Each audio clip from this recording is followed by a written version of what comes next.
जाओ और हमारे खाने के लिए फसा तैयार करो। इससे पहले कि मैं पीड़ित हो जाऊं, मैं तुम्हारे साथ इस फसा को खाने की इच्छा रखता हूँ। जब तक परमेश्वर का राज्य इस धरती पर नहीं आ जाता, तब तक मैं इसे दोबारा नहीं खाऊंगा। और तब तुम मेरे मेज पर भोजन करोगे और सिंहासन पर बैठकर इज़राइल के 12 गोत्र पर तुम न्याय करोगे। मैं तुम्हें कुछ बताऊंगा ताकि जब ये सब सच हो तब तुम उस पर विश्वास करोगे। बाइबल में भविष्यवाणी की भजन संहिता 41 का 9। मेरा परम प्रिय मित्र जिस पर मैं भरोसा करता था, जो मेरी रोटी खाता था, उसने मेरे विरुद्ध लात उठाई है। क्योंकि मैं तुमसे कहता हूँ कि तुम में से एक जिसका हाथ मेरे साथ इस मेज पर है, वो मुझे धोखा देगा। नहीं,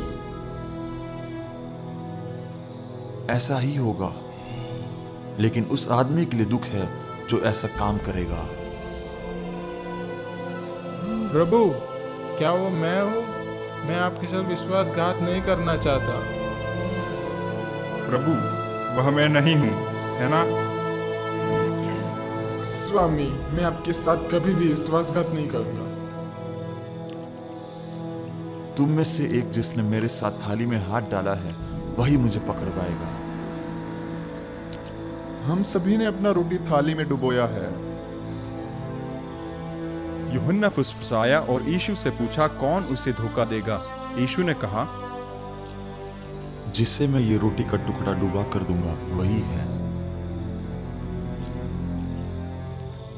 स्वामी, क्या वो मैं हूं? तुम कह चुके हो। यीशु ने रोटी का टुकड़ा डुबाया और यहूदा को दिया। जो तू करता है तुरंत कर। यहूदा कहाँ जा रहा है? स्वामी ने उसे तुरंत कहीं जाने के लिए कहा है, क्योंकि उसके पास पैसों का थैली था। वो पूरा पैसा गरीबों को देने जा रहा है। अब मेरी महिमा होगी। छोटे बच्चों, मैं तुम्हारे साथ ज्यादा समय तक नहीं रहूंगा। जहां मैं जा रहा हूं, वहां तुम नहीं आ सकते। मैं तुम्हें एक नई आज्ञा देता हूं कि तुम एक दूसरे से प्रेम रखो। इससे सब लोग जान जाएंगे कि तुम मेरे चेले हो, जो एक दूसरे से प्रेम करते हैं। जकरिया ने भविष्यवाणी किया था, मैं चरवाहे को मारूंगा और भेड़ों का झुंड तितर बितर हो जाएगा। मृत्यु से जी उठने के बाद तुमसे पहले मैं गलील को जाऊंगा। आज इस रात को तुम सब मुझसे मुकर जाओगे। प्रभु, अगर अन्य सभी आपसे मुकरेंगे, फिर भी मैं आपसे कभी नहीं मुकरूंगा। पतरस, मुर्गे के बांग देने से पहले तू 3 बार मुझे इनकार करेगा। आपको मुकरने से पहले मैं आपके साथ मर जाना पसंद करूंगा। ऐसा कभी नहीं हो सकता कि मैं आपको इनकार करूं। आपको इनकार करने के लिए वह मुझे यातना नहीं दे सकते। बाइबल में स्पष्ट लिखा है, तुम सब मुझसे मुकर जाओगे। फिर भविष्यवक्ता यशायाह ने मुझसे कहा था, उसके साथ ऐसा व्यवहार किया जाएगा मानो वो अपराधी हो। पतरस, तुम मेरे पीछे विश्वास में परिवर्तित हो जाने के बाद अपने भाइयों को विश्वास में मजबूत करो। तुम्हें आशीष मिले, हे प्रभु हमारे परमेश्वर, ब्रह्मांड के राजा, जो पृथ्वी पर रोटी लाता है। ये रोटी मेरे देह को प्रस्तुत करेगा जो तुम्हारे लिए दिया गया है। जब कभी तुम फसह खाओ तो मेरे स्मरण के लिए यही किया करो। मेरा शरीर तुम्हारे लिए नष्ट हो जाएगा। इसे लो और सब खाओ। ये दाखरस का कटोरा मेरे नई वाचा लहू पर आधारित है, जो तुम्हारे पापों की प्रायश्चित के लिए बहाया जाएगा। आपस में इसे बांट लो और सभी लोग इसे पियो। अब से मैं अंगूर के फलों का ये रस उस दिन तक कभी नहीं पीऊंगा, जब तक तुम्हारे साथ अपने पिता के राज्य में ना पाऊं। भविष्य में जब तुम ऐसा करते हो तो प्रभु की मृत्यु को जब तक वह न आए प्रचार करते रहोगे। इन संकटों के बारे में सुनकर तुम भयभीत ना करना। मेरे पिता के घर में बहुत से रहने का स्थान है। यदि मैं ना रहा, मैं तुम्हारे लिए जगह तैयार करूंगा और फिर मैं आऊंगा और तुम्हें अपने साथ वहां ले जाऊंगा जहां मैं हूं। लेकिन प्रभु, हम नहीं जानते कि आप कहाँ जा रहे हैं, तो हम आपके पास आने का मार्ग कैसे जान सकते हैं? तुम मार्ग जानते हो, क्योंकि मार्ग और सत्य और जीवन मैं ही हूं। बिना मेरे सिवा कोई पिता के पास नहीं जा सकता। यदि तुम मुझे जानते हो तो मेरे पिता को भी जानते हो और उसे देखा भी है।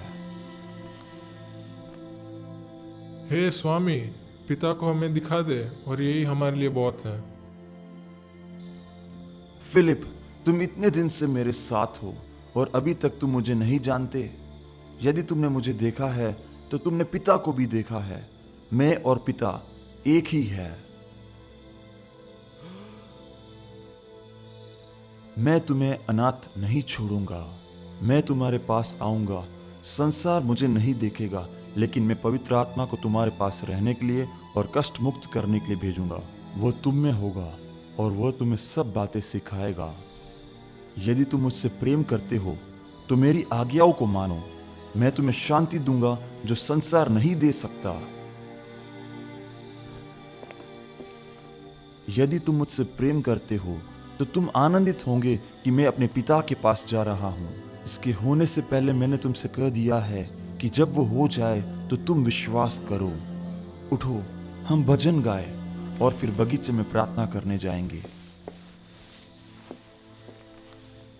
यीशु और 11 चेलों ने एक साथ अंतिम भजन गाया।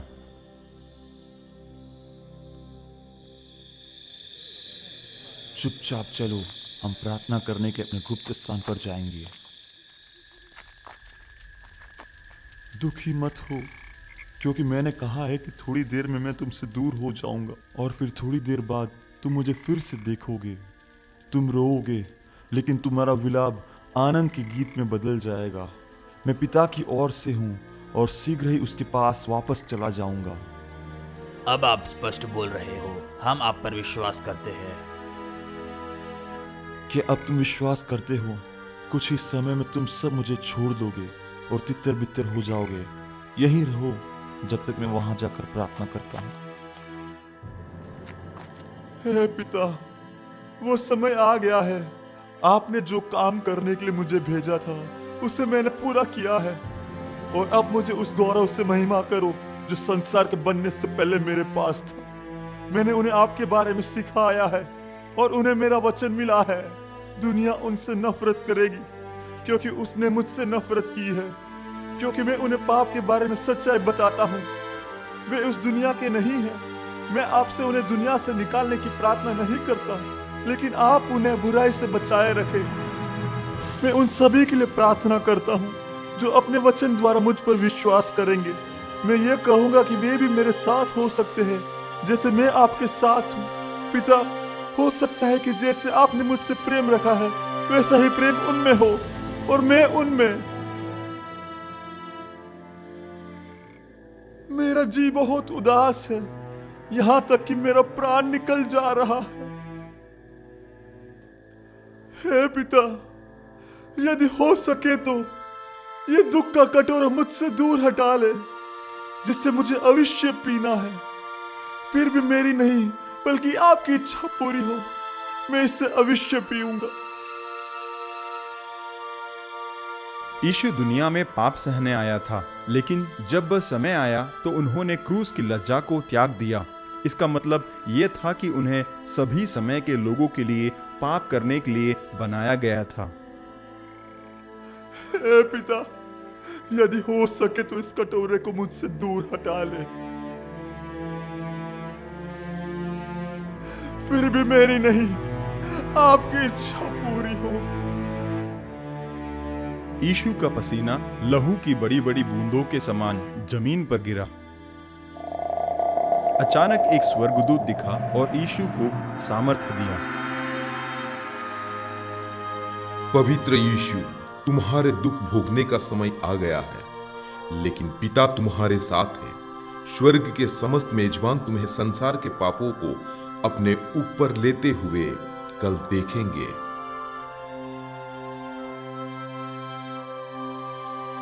कल शैतान पराजित हो जाएगा और मनुष्य के पापों का कर्ज चुकता हो जाएगा। अब्राहम और स्वर्ग के सभी मेजबान आपके आने का इंतजार कर रहे हैं। उन्होंने अपने शत्रु की उपस्थिति में आपके समक्ष एक मेज तैयार की है। आपका कटोरा भर गया है। निश्चित रूप से अच्छाई और दया आपके पीछे आएगी और आप हमेशा के लिए प्रभु के घर में वास करेंगे। उठो यहूदा, विनाश का बेटा तुम्हें धोखा देने आ रहा है। हे पिता, मैं इसी कारण इस संसार में आया हूं।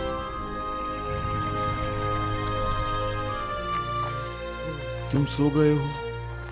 क्या तुम मेरे लिए 1 घंटा भी जग नहीं सकते थे? उठो, मुझे पापियों के हाथ धोखा दिया गया है। हे स्वामी, आपको यहां देखकर अच्छा लगा, लेकिन मुझे डर है कि मेरा पीछा किया गया है।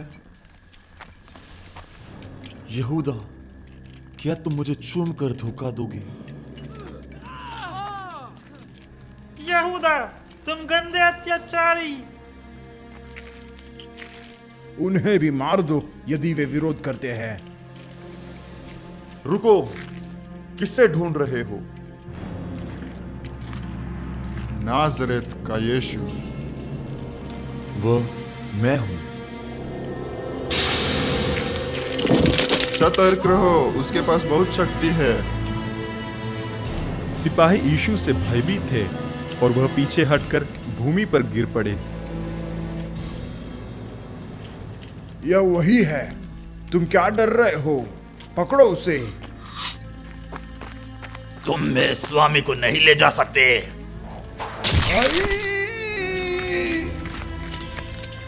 रुको, यहां और ज्यादा खून नहीं बहाया जाएगा। पतरस, अपनी तलवार वापस उसकी जगह पर रख दो। यदि मैं चाहता तो मुझे आने और मेरी सहायता करने के 10,000 स्वर्गदूत को बुला सकता था। यह अंधकार का समय है। उसने मेरे कान को काट दिया। तुम मेरे लिए तलवार लेकर आए हो, जैसे कि मैं एक अपराधी हूं। मैं तुम्हारे साथ मंदिर में था, तब तुमने मुझे क्यों नहीं पकड़वाया? मेरे द्वारा आपको बताया जाएगा कि क्यों। ऐसा इसलिए हुआ कि पवित्र शास्त्र पूरा हो सके। परमेश्वर, मेरी मदद करो।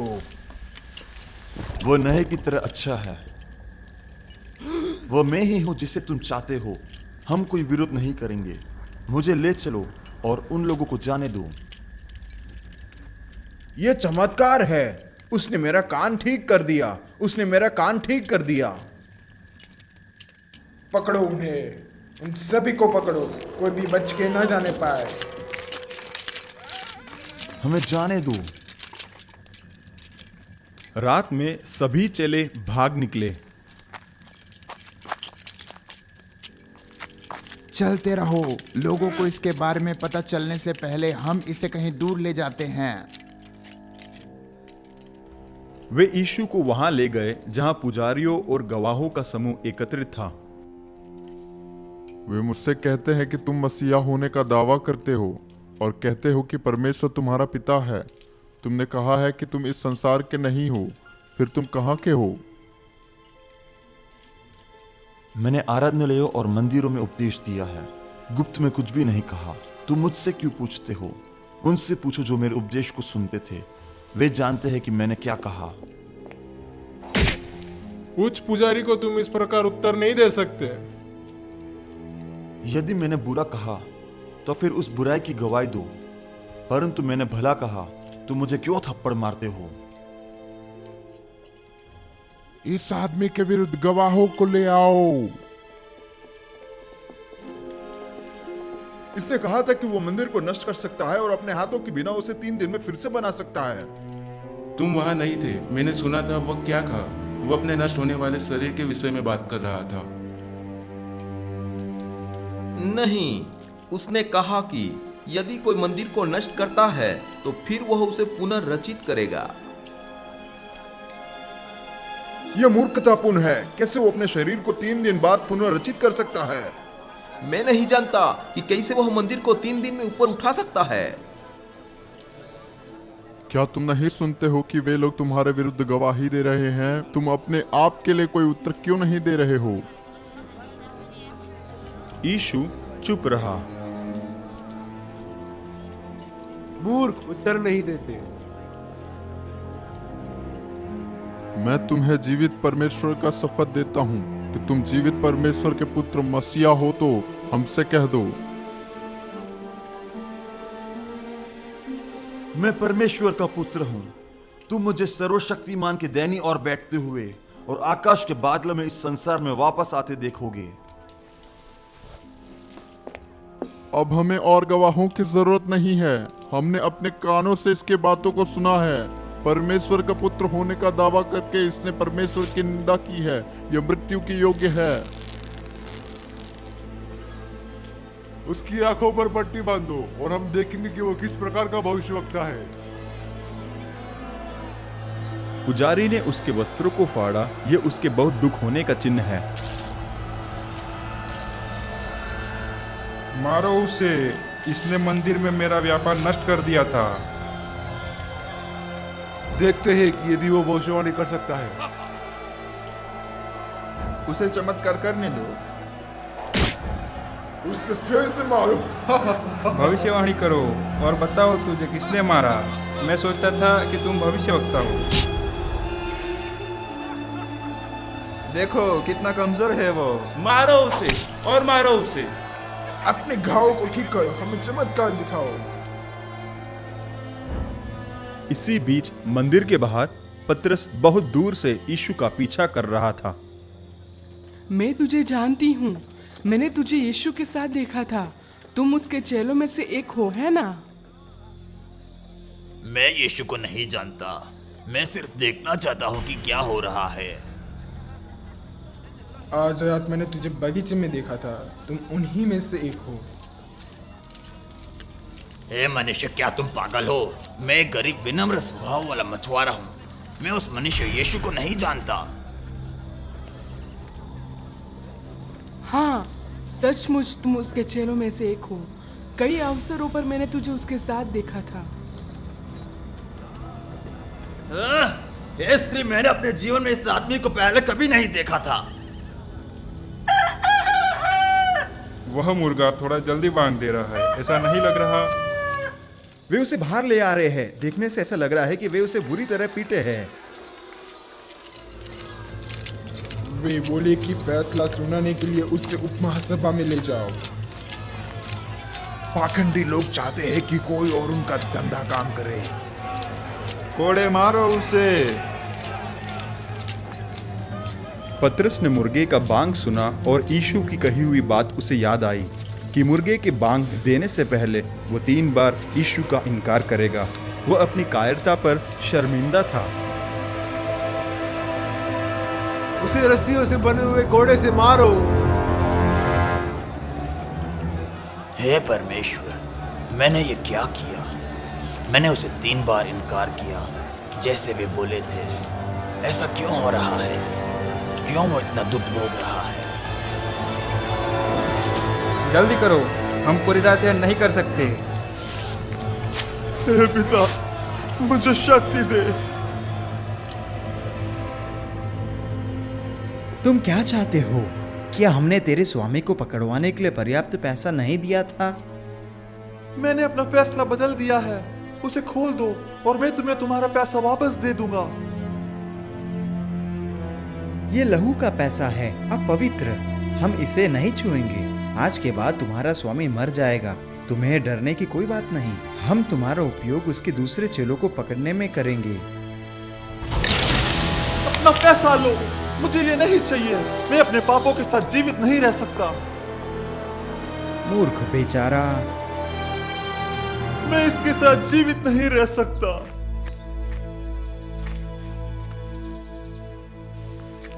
हे प्रभु, मेरे साथ ये क्या हुआ? क्यों मैं अपने लालच को नियंत्रण नहीं कर सका? शायद मृत्यु ही मुझे शांति देगा। मैंने उसे देखा, लेकिन मैं कुछ भी नहीं कर सका जिसे मैं उसे ऐसा करने से रोक सकूं। जल्दी करो, हमें रस्सी को काटकर उसे नीचे लाना चाहिए। शायद से वो अभी भी जीवित है। लेकिन जैसे ही वे पेड़ पर चढ़ रहे थे, यहूदा का आत्मा पहले से ही निंदा की अग्नि में घुस गया था। उसे गिरते ही तुम उसे पकड़ लेना, नहीं तो वो गहरे खाई में गिर जाएगा। वह बहुत दूर पर है। कितना गंदा है। उसका शरीर वहीं फट गया और उसका लहू पूरे खेत में फैल गया। ओह, ये बहुत बुरा है। यह भी भविष्यवक्ताओं द्वारा भविष्यवाणी हुआ था। तुम मेरे पास दूसरे विधर्मी को क्यों लाए हो? उसे ले जाओ और अपने नियमों के अनुसार न्याय करो। वह मृत्यु पाने के योग्य है, नहीं तो हम उसे आपके पास नहीं लाते। आपने हमारी शक्ति इस निंदक को पत्थर मारने के लिए लगा दिया है, इसलिए हम आपका आज्ञा लेने आए हैं। इसका अपराध क्या है? वह राजा होने का दावा करता है। क्या तुम यहूदियों के राजा हो? मेरा राज्य इस संसार का नहीं है। यदि होता तो मेरे सेवक लड़ते कि मेरा जीवन यहूदियों के हाथ ना सौंपा जाए। तो तुम क्या राजा हो? इस संसार में मैं इसलिए आया हूं कि मैं सत्य की गवाही दूं। जो कोई सत्य का है वो मेरा शब्द सुनता है, जो मैं कहता हूं। इसने मृत्युदंड पाने के योग्य कोई अपराध नहीं किया है। तुम क्या चाहते हो? मुझे इसके साथ क्या करना चाहिए? उसे क्रूस पर चढ़ा दो, उसे क्रूस पर चढ़ा दो। इसे ले जाओ और इसे कोड़े मारो। मुझे उसे कितने कोड़े मारना चाहिए? उन्होंने कहा है कि उसे अधिकतम 39 कोड़े लगाना। आओ हम देखते हैं कि उपदेशक कैसा है। चाबुक या कोड़े मारना, जिसमें काष्ठ का हाथ लगभग 18 इंच लंबा 9 चमड़ों के पट्टों से बना होता है। प्रत्येक पट्टा 3 फुट लंबा तेज धार का होता है। चट्टान या हड्डी या धातु के प्रत्येक लड़ी के साथ अंतिम सिरे में होता है। और जोर से।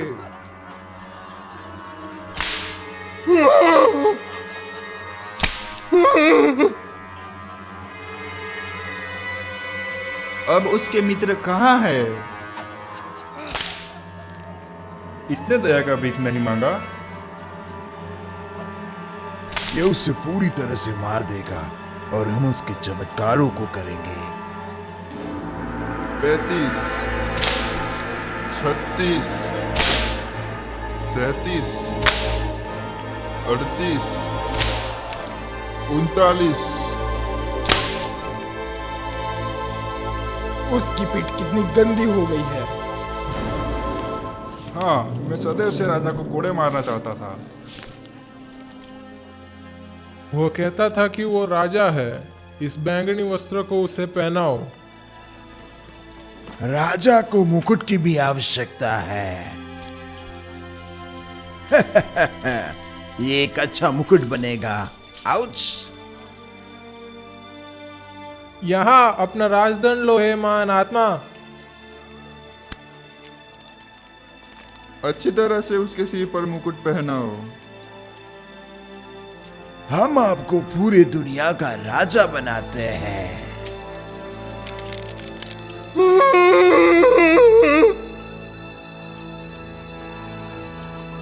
अब सीधे खड़े हो जाओ। अपने राजदंड को पकड़ लो राजा। अमर रहे हमारा राजा। हाँ, सूर्यास्त तक अगर वो भाग्यशाली रहे। रोमी राजा के पास दाढ़ी नहीं होती। अब यह राजा से बढ़कर दिख रहा है। वह मनोरंजक नहीं, वह दया का भीख भी नहीं मांगता। चलो उसे पिलातुस के पास वापस ले चले। अपने राजा को देखो। केसर को छोड़ हमारा और कोई राजा नहीं है। इस पुरुष को देखो। तुम क्या चाहते हो? मुझे इसके साथ क्या करना चाहिए? उसे क्रूस पर चढ़ाओ, उसे क्रूस पर चढ़ाओ। तुम उसे ले जाओ और क्रूस पर चढ़ा दो, परंतु इस मनुष्य में मैंने कोई दोष नहीं पाया। आपका मतलब क्या है कि कोई दोष नहीं है? वह परमेश्वर का पुत्र होने का दावा करता है। परमेश्वर का पुत्र? उस पुरुष को मेरे पास लाओ। तुम कौन हो? तुम मुझसे क्यों नहीं बोलते? क्या तुम नहीं जानते तुझे मृत्यु देने का अधिकार मुझे है? तुम्हारा मुझ पर कुछ अधिकार ना होता यदि तुझे ऊपर से मेरे पिता ने अधिकार ना दिया होता। मैं तुमसे सच कहता हूँ, मैंने तो इस मनुष्य में कोई दोष नहीं पाया। मैं उसे छोड़ दूंगा। उसे क्रूस पर चढ़ाओ, क्रूस पर चढ़ाओ उसे। क्रूस पर चढ़ाओ, उसे क्रूस पर चढ़ाओ। इसे ले जाओ और वही करो जो तुम्हारा इच्छा हो। मैं उसके अपराधों का दोष पत्र लिखूंगा, लेकिन मैं इस धर्मी मनुष्य के लहू से निर्दोष हूँ।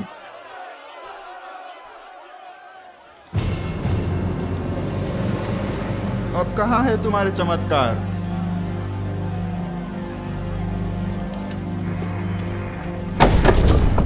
मुझे लगता है वह इसके बारे में है। उठो, नहीं तो मैं कोड़े मारूंगा। तुम यहाँ आओ, उस मनुष्य को सूली उठाने में मदद करो। मुझे क्यों? उसने क्या किया है? वह सबसे प्रेम करता था। हे यीशु, हम बहुत दुखी हैं। हे यरूशलेम के पुत्र, मेरे लिए मत रो, अपने लिए और अपने बालकों के लिए रो, क्योंकि वो दिन आएगा जब यरूशलेम में वो लोग भय से छा जाएंगे और मृत्यु के लिए प्रार्थना करेंगे। यीशु अपना सूली मृत्यु के स्थान पर उठाकर लाया। वहां 2 चोर भी थे जो उस दिन अपने सूलियों को उठा रहे थे। वहां अभी भी बहुत से लोग ऐसे थे जो यीशु से प्रेम और आदर करते थे, लेकिन वे कुछ भी बोलने से बहुत डर रहे थे।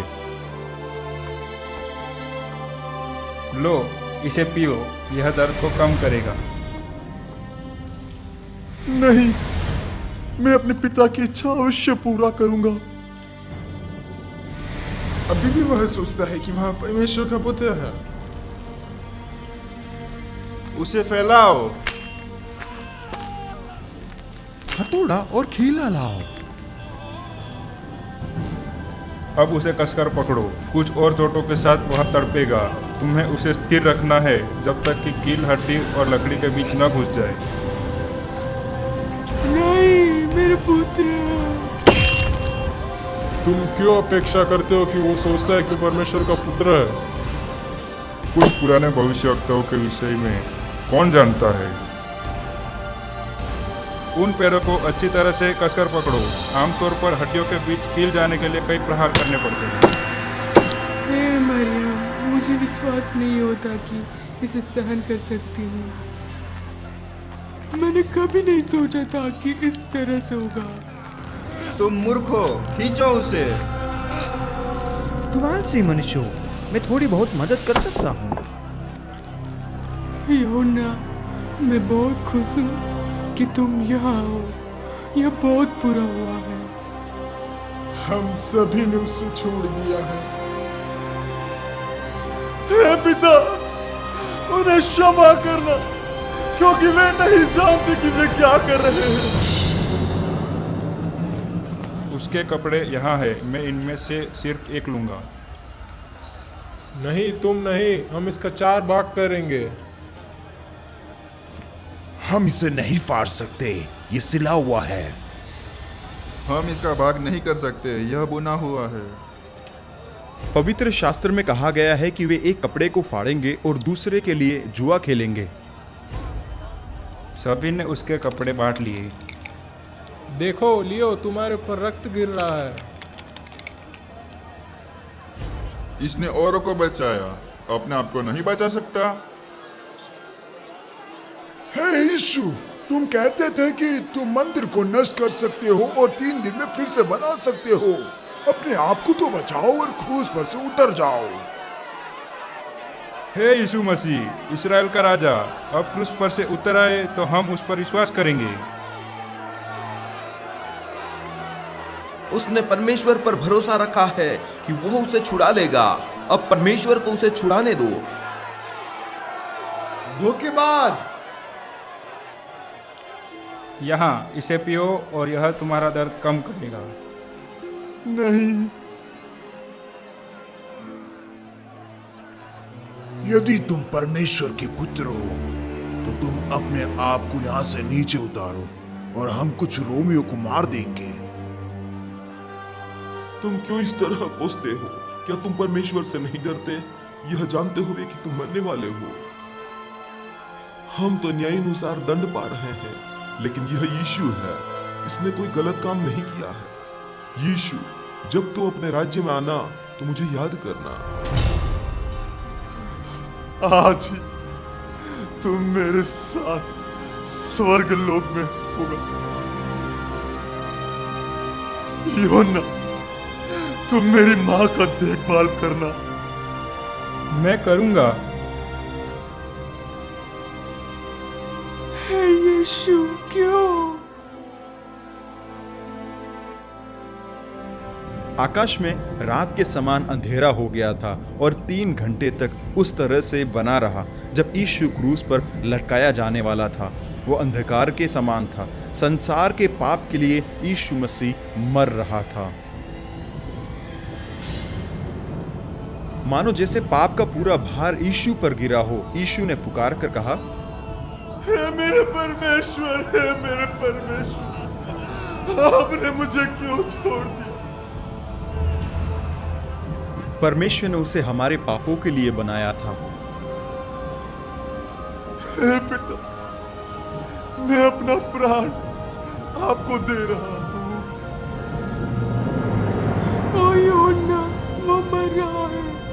मुझे विश्वास नहीं होता कि वो सचमुच में मर रहा है। ये समाप्त हो गया। और वह मर गया। अचानक वहां बहुत बड़ा भूकंप आया। ये क्या हो रहा है?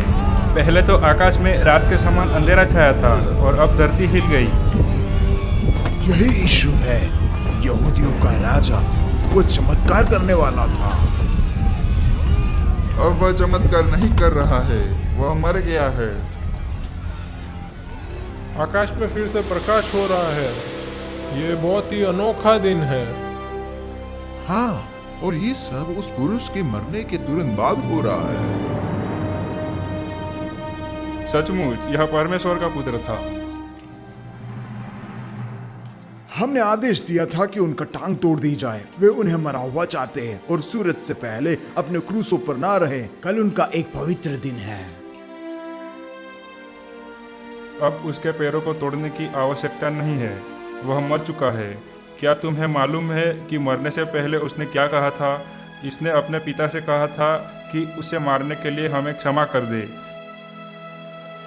ऐसा भविष्यवाणी हुआ था कि वह क्रूस पर मरेगा, लेकिन उसके शरीर का एक भी हड्डी नहीं तोड़ा जाएगा।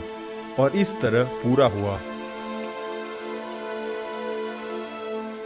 इसलिए सैनिकों ने यीशु को छोड़ दिया और चोरों के टांगों को तोड़ने चले गए। कम से कम उन्होंने उसके पैर नहीं तोड़े।